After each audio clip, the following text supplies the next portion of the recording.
존경하는 국민 여러분, 재외 동포 여러분, 우원식 국회의장님, 선배 동료 의원 여러분, 조국신당 대표 조국입니다. 지난 3월 3일 창당을 한 신생정당의 대표로서 22대 국회 초선 의원으로서 전국의 거리에서 만난 국민의 목소리를 가감없이 전하고자 이 자리에 섰습니다. 저는 흠결이 있는 사람입니다. 그런데도 지난 총선에서 690만 명의 국민께서 저와 조국혁신당을 선택해 주셨습니다. 그 마음 가득 명심하며 항상 겸허한 자세로 국민과 함께 하고자 합니다. 지난 총선에서 국민은 무도하고 무능하고 무책임한 집권 여당의 매서운 회초리를 들었습니다. 총선 후 윤석열 대통령은 말했습니다. 국민의 뜻을 겸허히 받들어 국정을 쇄신하고 경제와 민생 안정을 위해 최선을 다하겠다. 새빨간 거짓말이었습니다. 부자와 강자만 챙기는 국정 기조를 바꾸지 않았습니다. 경제와 민생 파탄을 외면하고 있습니다. 현재 서민들은 코로나 시국보다 삶이 어렵다고 하소연합니다. 소상공인, 자영업자 폐업률과 가계 빚은 날마다 치솟고 있습니다. 경기는 침체하고 나라 빚은 역대 최고로 쌓여갑니다. 게다가 무모한 의대 2,000명 정원 결정의 여파로 응급 환자는 병원을 못 찾아 목숨을 걸고 뺑뺑이를 돕니다. 상황이 이러함에도 윤석열 정권은 전 정권 탓만 합니다. 시도 때도 없이 이념몰이에 나섭니다. 반대자와 비판자들을 반국가 세력, 검은 세력이라고 비방합니다. 일제강점기의 불법성을 부인하고 식민지 근대화론을 주장하는 소위 뉴라이트 인물들을 정부와 학계의 요직에 앉힙니다. 그런데 윤석열 대통령의 거짓말은 이번이 처음이 아닙니다. 2013년 10월 21일 서울고검 국정감사장 기억나십니까? 윤석열 여주지청장이 증인으로 나와 저는 사람에게 충성하지 않는다라고 말했습니다. 저도 국민도 박수를 쳤습니다. 그러나 거짓말이었습니다. 저도 속고 국민 모두 속았습니다. 윤 대통령은 극히 일부 특권 계급 사람에게만 충성하고 있습니다. 특히 자기 자신과 배우자 김건희 씨에게 충성하고 있습니다. 거짓말은 윤석열 대통령만 하지 않았습니다. 2021년 12월 26일 김건희 씨는 허위 경력 논란을 사과하며 말했습니다. 남편이 대통령이 되더라도 아내의 역할에만 충실하겠다. 이 역시 새빨간 거짓말이었습니다. 대선 전 2022년 1월 공개된 녹취록에 나오는 김건희 씨의 생생한 발언 기억하실 것입니다. 우리 남편은 바보다. 내가 다 챙겨줘야지 뭐라도 할 수 있는 사람이다. 내가 정권을 잡으면 거기는 완전히 무사하지 못할 거다. 국민에 의해 선출되지 않는 권력, 즉 김건희 씨가 대통령 행세를 합니다. 여당 대표와 문자를 하며 회유하고 압박합니다. 정부 인사를 자신이 한다고 자기 입으로 말합니다. 급기야 김건희 씨가 전 여당 의원에게 지옥불 옮기라고 했다는 보도도 나왔습니다. 여당 내에서도 터질 게 터졌다라고 합니다. 경고합니다.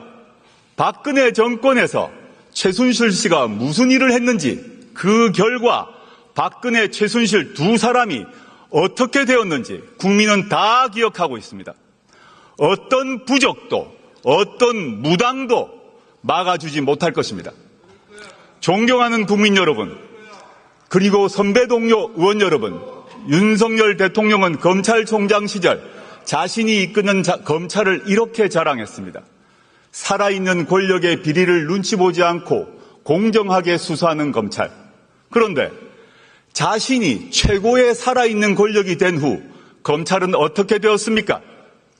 어느 주가 조작 사건에서 공범위 유죄 판결이 났는데 전주가 소환도 기소도 되지 않습니까? 어느 공무원 배우자가 300만 원짜리 명품백을 받고 무사히 넘어갑니까? 어느 피의자가 자신이 지정한 곳에서 조사를 받습니까? 어느 검사가 수사하러 가서 휴대전화를 피의자 측에 제출합니까? 이 정도는 수사가 아니라 접대입니다. 반면 전 정권과 야당은 사냥하듯 수사합니다. 원래 겨누었던 잘못이 안 나오면 나올 때까지 먼지떨이 수사를 합니다. 원래 사냥감이 잘 안 잡히면 가족, 친족, 지인을 텁니다. 그리고 일방적 피의 사실을 친검 언론에 흘립니다. 어디서 많이 본 모습 아닙니까? 바로 15년 전 노무현 대통령님의 비극이 발생하기 전과 똑같습니다. 게다가 윤석열 대통령은 자신이 검찰총장 시절 대변인이었던 이창수 검사를 서울중앙지검장에 임명했습니다. 현 김주현 민정수석이 법무부 검찰국장 시절 검찰과장이었던 심우정 검사를 검찰총장 후보로 지명했습니다. 이유가 무엇이겠습니까? 검찰을 더욱더 수적으로 부리겠다는 것 아니겠습니까? 한편 윤석열 대통령은 자신이 나온 충암고 인맥으로 군과 경찰을 장악하고 있습니다. 김용현 국방부 장관은 물론 여인형 방첩사령관, 박종선 777 사령관 등 군내 정보 개통을 충암고 라인으로 다 채웠습니다. 경찰 인사를 하는 이상민 행정안전부 장관 역시 윤 대통령의 충암고 후배입니다. 충암고는 윤석열 정권의 하나회로 자리 잡을 것입니다. 윤석열 대통령에게 경고합니다. 아무리 모든 권력기관을 주머니 속 공깃돌로 가지고 놀더라도 국민의 마음을 잃는 순간 그대는 나락으로 떨어질 것입니다. 존경하는 국민 여러분, 선배 동료 의원 여러분, 창당 이후 만났던 국민의 목소리를 전하고자 합니다. 이태원 참사 희생자 고 이상은 씨의 어머니는 딸의 생일날을 맞아 김치찌개를 방문객에게 대접했습니다. 제 손을 꼭 잡아주신 어머니께서 무슨 말씀을 하셨는지는 짐작하실 것입니다. 지난해 수해 현장에서 숨진 최혜병의 어머니는 일주기를 앞두고 편지를 썼습니다. 저희에겐 하나뿐인 외동입니다. 사람들은 아무도 모릅니다. 얼마나 힘듦과 고통 속에 살고 있는지. 어머니는 애끓는 심정으로 진실을 밝혀달라고 요구합니다. 대구에서 만난 전세 사기 피해 젊은 신혼부부는 울먹이며 말했습니다. 평생 모은 돈이 다 날아갔어요. 이제 우리는 어디 가서 어떻게 살아야 합니까? 저와 조국혁신당은 고통받고 분노하는 국민의 도구가 되고자 합니다. 총선 때 광주 충장로 우체국 앞에서 유세를 준비할 때였습니다. 한 어르신께서 제 손을 잡으시며 말씀하셨습니다. 견뎌주어 고맙네. 살아남아주어 고맙네. 이제 잘 싸워주게. 지난달 말 전남 곡성과 영광을 방문했을 때도 똑같은 말씀을 들었습니다. 지난 윤석열 정권 2년은 대한민국의 잃어버린 2년으로 기록될 것입니다. 저희는 창당 총선에서 이렇게 외쳤습니다. 3년은 너무 길다. 무도하고 무책임하고 무능한 윤석열 정권은 나라를 더 망치기 전에 종식되어야 합니다. 국민은 이 정권 치하에서 너무도 힘듭니다. 인내심이 바닥나고 있습니다. 조국혁신당은 당내에 3년은 너무 길다 특별위원회를 구성했습니다. 저희는 이미 심리적 탄핵을 하신 국민의 마음을 받들며 온 힘을 다하여 위헌과 위법의 증거를 모으겠습니다. 존경하는 국민 여러분, 선배 동료 의원 여러분, 조국혁신당은 12석에 불과합니다. 원내 교섭단체도 아닙니다. 저희 힘만으로 할 수 없는 그러나 반드시 이루어야 할 시급한 사회경제적 과제 2가지를 말씀드리고자 합니다. 국민은 조국혁신당에 묻고 계십니다. 윤석열 정권 종식 이후 무엇을 할 것이냐? 조국혁신당은 문화, 디지털, 노동, 환경, 건강, 교육 등 8가지 사회권을 구현하는 민생 선진국을 제시했습니다. 오늘은 이 중 2가지를 말씀드리고자 합니다. 첫째는 주거권 보장을 통한 주거혁신입니다. 주거권은 쾌적한 집에서 안정되게 살 수 있는 권리입니다. 국민 40% 정도가 전월세 등 빌린 집에서 삽니다. 집주인이 세를 올리거나 방을 빼라고 할까봐 노심초사합니다. 서울에서는 중위소득 가구가 10년간 소득을 한 푼도 안 쓰고 모아야 중간가격 주택 한 채를 살 수 있습니다. 소득의 3분의 1 저축하면 30년 넘게 걸립니다. 버는 속도보다 집값 오름세가 가파릅니다. 이러면 사람다운 삶을 살 수가 없습니다. 결혼하고 싶어도 함께 살 집 마련이 어렵고 애를 낳고 싶어도 여력이 없습니다. 먼저 질 좋은 공공주택과 다양한 사회주택을 국가가 확보해 제공해야 합니다. 2022년 기준 공공임대주택은 전체 주택 재고량의 10%가 안 됩니다. 더욱이 90% 이상이 60제곱미터 이하입니다. 그래서 공공임대주택은 좁고 오래된 변변치 않은 집으로 인식됩니다. 앞으로 84제곱미터 이상의 질 좋은 집 공급을 확대해야 합니다. 빌라나 주택 등도 공공부문이 더 많이 흡수해서 공급해야 합니다. 청년, 신혼부부용 주택 확대는 물론 평범한 가족을 위해 초장기 임대주택 공급도 추진해야 합니다. 신혼부부가 84제곱미터 50년 초장기 임대주택에 들어가면 굳이 집을 사지 않아도 될 것입니다. 조금 더 여유 있는 국민을 위해 내 집 마련도 쉬워지게 해야 합니다. 문제는 땅값이나 공사비입니다. 리츠 등 주택금융을 잘 활용하여 새로운 유형의 지분 공유형 주택이나 협동조합형 간접소유 주택을 늘려야 합니다. 이제 주거와 관련된 공공기관과 공기업의 역할도 바꿔야 합니다. 돈을 얼마나 벌었느냐로 평가하지 말고 국민에게 얼마나 제대로 된 거주지를 공급했느냐로 잘잘못을 따져야 합니다. 그러면 정책의 방향이 확 바뀔 것입니다. 두 번째는 돌봄권 보장을 통한 돌봄 혁신입니다. 요람에서 무덤까지 제대로 된 돌봄을 받을 권리, 그리고 제대로 된 돌봄을 할 수 있는 권리입니다. 우리 사회는 급속히 초고령 사회가 되고 있습니다. 중증 환자는 크게 늘었습니다. 돌봄의 필요성은 더 커졌습니다. 특히 간병 문제가 심각합니다. 간병비 부담과 간병 스트레스는 겪어보지 않은 사람은 모릅니다. 간병비 때문에 파산하고 간병인이 환자를 살해하는 등 비극적인 사건이 잇따르고 있습니다. 가족 돌봄을 하는 청소년은 공부를 제대로 못해 취업길이 막히고 그래서 가난해질 수밖에 없습니다.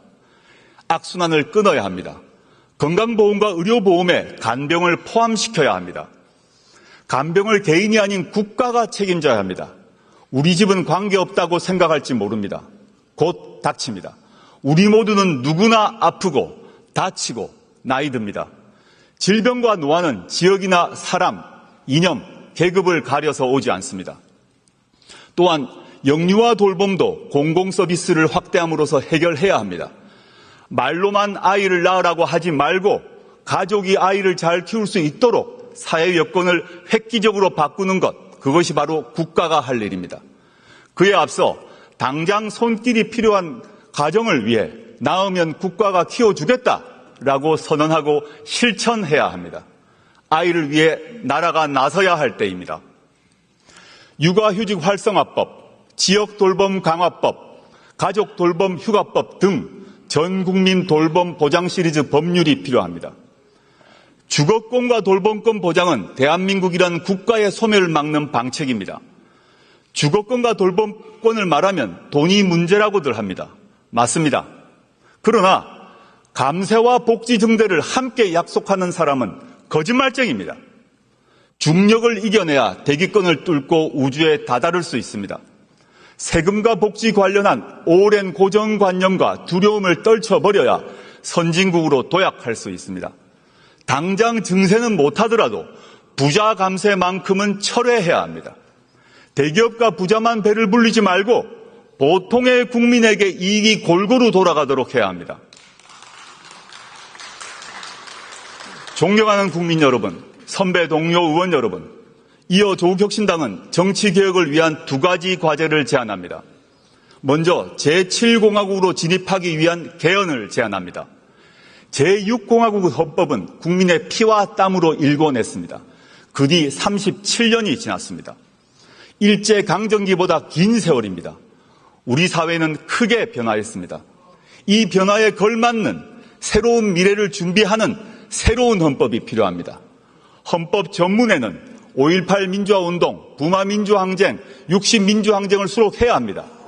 이 운동과 항쟁으로 우리는 현재에 이를 수 있었습니다. 대통령 5년 단임제도 4년 중임제로 바꾸어야 합니다. 책임 정치를 구현하고 국정의 연속성과 일관성도 강화할 수 있습니다. 민생과 복지를 위한 사회경제적 개혁을 원활하게 만들 수 있는 사회권 강화 조항도 필요합니다. 합헌적으로 수도를 이전할 수 있는 수도 조항도 신설해야 합니다. 가능하면 빨리 개헌특위를 만들어 개헌안을 만듭시다. 2026년 6월 3일에 이루어지는 지방선거 이전에 국민투표로 개헌안을 확정합시다. 그 국민투표는 축제가 될 것입니다. 두 번째 제안은 정치개혁입니다. 지금 대한민국 정치는 민의를 정확히 반영하지 않습니다. 우리 정치는 비례성과 다양성이 강화되는 쪽으로 개혁되어야 합니다. 최근 거대 양당은 정치개혁을 명목으로 지구당 부활에 합의했습니다.